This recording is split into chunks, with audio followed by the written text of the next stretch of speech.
Hello दोस्तों, स्वागत है आपका इस यूट्यूब चैनल पर। आज की इस वीडियो में हम सीखने वाले हैं कि किसी वर्ड्स को देखकर हम कैसे पता कर सकते हैं कि दी गई वर्ड्स लीप वर्ड्स है या नहीं। तो चलिए बिना देरी की वीडियो को स्टार्ट करते हैं। तो सबसे पहले हम जानते हैं लीप वर्ड्स के बारे में। जैसा कि हम सभी जानते हैं कि सामान्यतः वर्ड्स में दिनों की संख्या 365 होती है, लेकिन कुछ वर्ड्स ऐसी भी होती हैं जिनमें दिनों की संख्या 366 होती है। तो ऐसी वर्षों को हम लीप वर्ष कहते हैं। और ऐसा होता क्यों है? ऐसा इसलिए होता है क्योंकि एक सामान्य वर्ष के फरवरी माह में दिनों की संख्या 28 होती है, लेकिन जो लीप वर्ष होती है उसमें फरवरी माह में दिनों की संख्या 29 हो जाती है। इसी कारण वर्ष में एक दिन बढ़ जाता है और दिनों की संख्या 366 हो जाती है।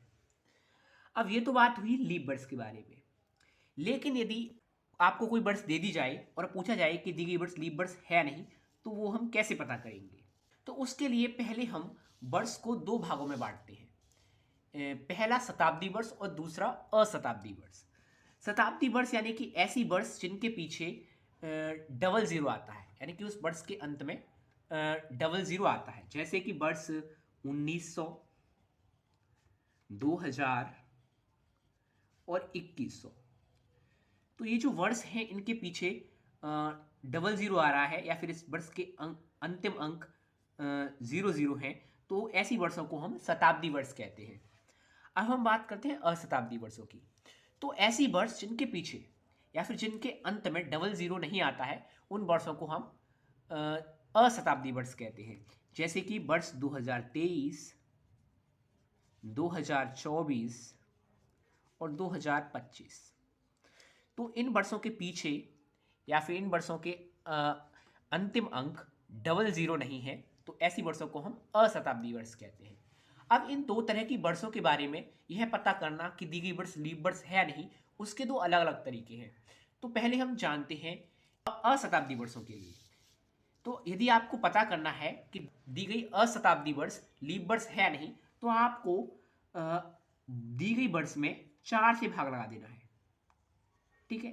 अब आपने वर्ष में 4 से भाग लगाया है, तो शेषफल या तो 0 आएगा या फिर शेषफल 1 2 3 आएगा। क्योंकि शेषफल 4 से बड़ा नहीं आ सकता और नहीं 4 आ सकता, इसलिए शेषफल 0 1 या 1 2 या 3 आएगा। ठीक है। यदि शेषफल 0 आता है तो हम कहेंगे दी गई वर्ष हमारी लीप वर्ष है। और यदि शेषफल 0 नहीं आता है, शेषफल अशून्य आता है, यानी कि 1 2 या 3 आता है, तो हम कहेंगे दी गई वर्ष सामान्य वर्ष है।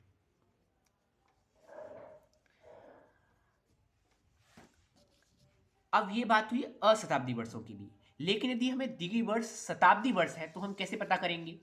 तो यदि दी गई वर्ष शताब्दी वर्ष है तो आपको वर्ष में 4 की बजाय 400 से भाग लगाना है। और पहले की तरह यदि शेषफल 0 आ जाता है तो हम कहेंगे कि दी गई वर्ष लीप वर्ष है। और यदि शेषफल 0 नहीं आता है तो दी गई वर्ष लीप वर्ष नहीं है, यानी कि सामान्य वर्ष है।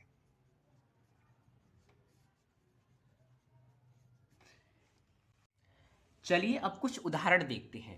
तो मैंने यहाँ पर कुछ वर्षों के उदाहरण लिए हैं और हमें यह बताना है कि यह दी गई वर्ष लीप वर्ष है या नहीं। तो हम सबसे पहले यह देखेंगे कि दी गई वर्ष शताब्दी वर्ष है या नहीं। यदि शताब्दी वर्ष है तो हम 400 से भाग लगाएंगे, और यदि अशताब्दी वर्ष है तो हम 4 से भाग लगाएंगे।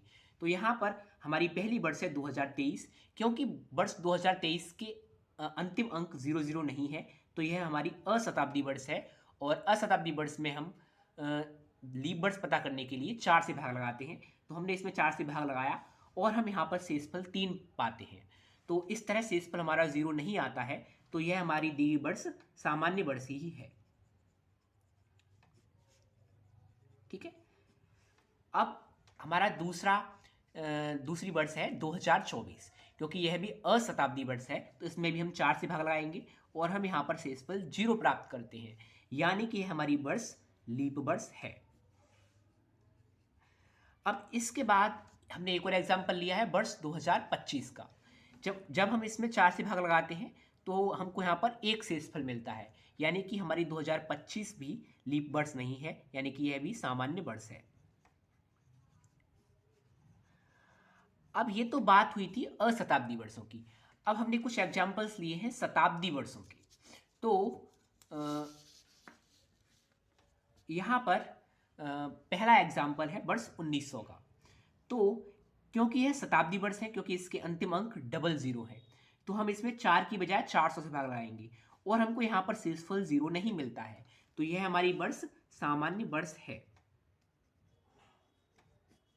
यानी कि यह लीप वर्ष नहीं है। अब इसके अलावा जब हम वर्ष 2000 में 400 से भाग लगाते हैं तो हमें शेषफल 0 मिलता है, यानी कि यह वर्ष हमारी लीप वर्ष है। और अगला एग्जाम्पल है हमारा वर्ष 2100। अब क्योंकि यह भी शताब्दी वर्ष है तो इसमें भी हम 400 से भाग लगाएंगे, और 400 से भाग लगाने का मतलब यही होता है कि हम इसको रेशियो में लिख सकते हैं। तो जब हमने इसमें 400 से भाग लगाया तो 00 से 00 कट गया, और हम इसको ऐसे लिख सकते हैं 5 सही 1/4। यहाँ पर 5 हमारा भागफल है, 1 शेषफल है और 4 हमारा भाजक है। ठीक है, तो यहाँ पर हमको शेषफल 1 मिलता है। तो इस तरह हमारी यह वर्ष भी लीप वर्ष नहीं है, यह वर्ष भी हमारी सामान्य वर्ष है। आप चाहे तो इसको इस तरह से भी भाग लगा के चेक कर सकते हैं। ठीक है, तो हमने यहाँ पर कुछ एग्जाम्पल्स देखे और हमने पता किया कि दी गई वर्ष लीप वर्ष है नहीं। बस आपको एक बात याद रखनी है कि यदि आपको कोई वर्ष दे दी जाए तो पहले आपको चेक करना है कि दी गई वर्ष शताब्दी वर्ष है या अशताब्दी वर्ष है। यदि शताब्दी वर्ष है तो आपको 400 से भाग लगाना है, और यदि अशताब्दी वर्ष है तो आपको 4 से भाग लगाना है। और यदि शेषफल 0 आ जाता है तो दी गई वर्ष लीप वर्ष है, और यदि शेषफल 0 नहीं आता है तो दी गई वर्ष लीप वर्ष नहीं है। अब यहाँ पर आपके लिए कुछ क्वेश्चंस हैं। तो यहाँ पर कुछ वर्ष दे रखी हैं और इनकी प्रकृति आपको ज्ञात करनी है, यानी कि आपको बताना है कि दी गई वर्ष लीप वर्ष है नहीं। तो वीडियो को पॉज करिए और इन क्वेश्चंस के आंसर कमेंट बॉक्स में दीजिए। अब इसके अलावा आप यहाँ पर एक बात नोटिस कर सकते हैं कि क्योंकि हमने 4 से भाग लगाया है तो सामान्यतः 4 साल बाद लीप वर्ष आनी चाहिए। जैसे कि वर्ष 2024 हमारी लीप वर्ष थी। अब इसके बाद जब आप 2025 में आपने 4 से भाग लगाया तो हमें 1 शेषफल मिलता है। इसी तरह जब आप 2026 में 4 से भाग लगाएंगे तो आपको 2 शेषफल मिलेगा। इसी तरह 2027 के लिए 3 शेषफल मिलेगा, और 2028 के लिए 4 शेषफल नहीं मिलेगा, क्योंकि हम 4 से भाग लगा रहे हैं तो शेषफल हमेशा 4 से छोटा ही आएगा। तो शेषफल वापस 0 आएगा, यानी कि 2028 के लिए शेषफल 0 आएगा और 2028 हमारी लीप वर्ष होगी। यानी कि 2024 लीप वर्ष है, उसके 4 साल बाद 2028 लीप वर्ष हुई, फिर उसके 4 साल बाद 2032 लीप वर्ष होगी, क्योंकि प्रत्येक 4 साल बाद शेषफल 0 आ जाता है, इसीलिए 4 साल बाद लीप वर्ष होती है। ठीक है, तो इस वीडियो को हम यहीं पर समाप्त करते हैं, और यदि आपको ये वीडियो अच्छी लगी हो तो वीडियो को लाइक करिए और शेयर करिए। अगली वीडियो में हम मिलते हैं वापस।